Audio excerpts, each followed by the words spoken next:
तो स्टार्ट करते हैं अपना एक्सरसाइज का 6.1 का क्वेश्चन नंबर फर्स्ट, जो कि इंपॉर्टेंट है। देखो सिंपल सा क्वेश्चन है। क्वेश्चन कहता है कि रेखा AB और CD, यहां पर दो AB और CD दो रेखाएं जो कि एक दूसरे को काटती हैं, ठीक है, जो कि एक दूसरे को काट रही है पॉइंट O पर, और कह रहा है कि यहां पर जो एंगल AOC है, यानी कि कोण AOC प्लस में कोण BOE, इन दोनों का जो योग है वो 70 डिग्री है। क्लियर हुआ।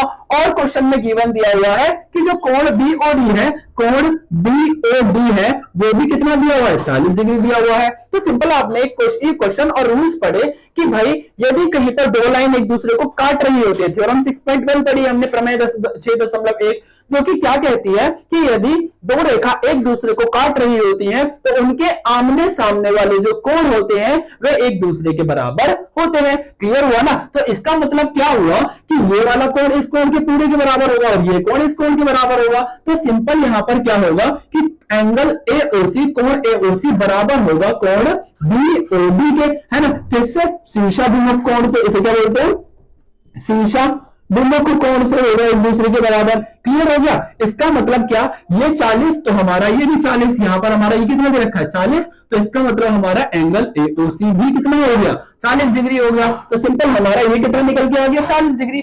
अब क्वेश्चन के अंदर कहता है कि angle AOC plus angle BOE equal to 70 degree है, जिसमें मुझे एंगल AOC की वैल्यू 40 पता है। तो यहां अगर मैं 40 पुट करता हूं तो ये भाई देखो अब BO की वैल्यू निकल के आएगी हमारी, ये प्लस से दूसरी साइड जाएगा माइनस, तो angle BOE equal to 70 minus 40, तो एंगल BOE की जो वैल्यू आई वो हमारी कितनी हो जाएगी, 30 डिग्री। तो सिंपल हमारा BOE भी फाइंड हो गया। अब यहां पर हमें क्या बोला था, BOE और प्रतिवर्ती COE ज्ञात करो। तो BOE तो हमारा ज्ञात हो चुका, लेकिन प्रतिवर्ती COE भी ज्ञात करने के लिए कहा हुआ है।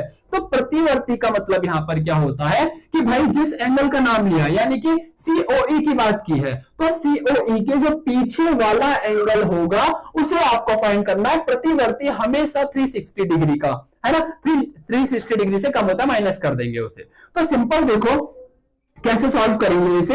हमें क्या निकालना है, COE प्रतिवर्ती, लेकिन उसके लिए हमें प्रतिवर्ती COE के लिए COE पता होना चाहिए, वो नहीं पता। तो उसे कैसे निकालेंगे हम, देखो AB के ऊपर कितने कोण बन रहे हैं, 3, और तीनों कोणों का जो योग होगा वो 180 डिग्री होगा। तो सिंपल देखो कोण AOC प्लस कोण COE प्लस कोण BOE, ये तीनों 180 डिग्री के होंगे। किसकी वजह से, रैखिक युग्म की वजह से, ठीक है। तो रैखिक युग्म से तीनों 180 डिग्री के, जिनमें इसका और इसका दोनों का सम हमें कितना पता है, 70 डिग्री, प्लस कोण COE बराबर 180, ये प्लस से हमारा दूसरी तरफ माइनस हो जाएगा। तो angle COE equal to 180 minus में 70, तो एंगल COE की वैल्यू हमारी 110 हो जाएगी। क्लियर, समझ आया।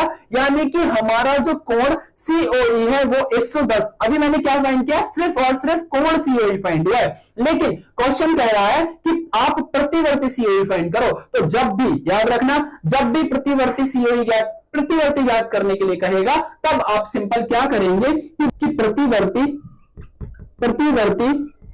कोण COE में से अंदर वाला COE माइनस कर देंगे, ठीक है। तो भाई ये कितना है, हमें 360 डिग्री माइनस में, इसे निकालने के लिए COE में से माइनस कर देंगे पूरे 360 डिग्री में से COE को, ठीक है। इसे निकालने के लिए 360 में से माइनस कर देंगे किसको, COE को। तो 360 COE कितना है हमारा, 110 माइनस करेंगे तो कितना आया, 250, यानी कि हमारा प्रतिवर्ती COE की वैल्यू कितनी आएगी, 250 आएगी। और यहीं पर ये क्वेश्चन हमारा कंप्लीट हो जाएगा। बढ़ते हैं